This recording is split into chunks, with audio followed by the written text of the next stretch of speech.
Hello guys, so ayan, mag-update lang ako. Si OFWM Journey po ay ayan, malapit na pong uuwi ng Pilipinas. So makapagpasko din tayo sa Pinas, no?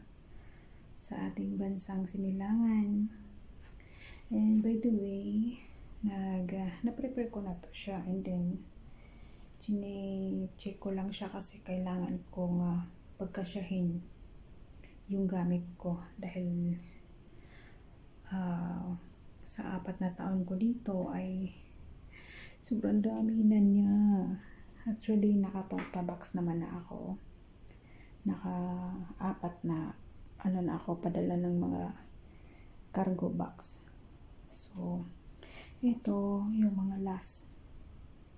And then yung pang araw-araw ko na gamit ay kailangan kong pagkasyahin dito. So, ito guys, ito yung aking small luggage.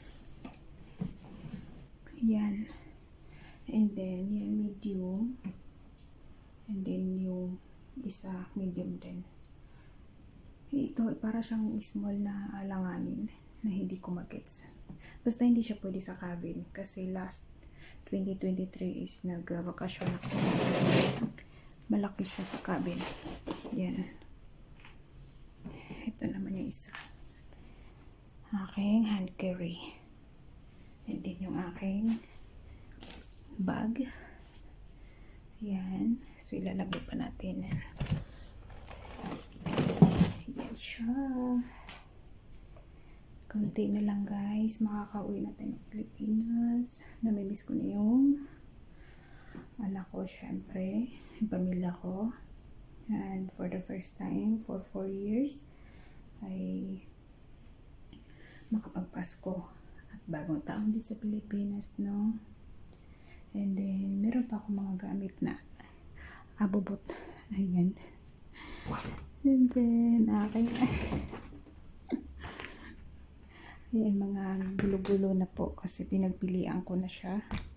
And then aayusin ko na lang din ng ibang araw dahil almost pahinga ko na rin. Sinisingit ko na lang yung aking pag-aayos para unti-unti makapag-finalize na rin dahil next week yung konti na lang po ay makakalipad na tayo. And then ang aking biyahe pala ay nandito po ako ngayon sa Abu Dhabi, and then dilipat ng Dubai, and then Dubai to India, and then India to Philippines. Yun lang guys, at maraming salamat dahil na-busy po masyado kaya hindi po nakapag-upload si OFWM Journey.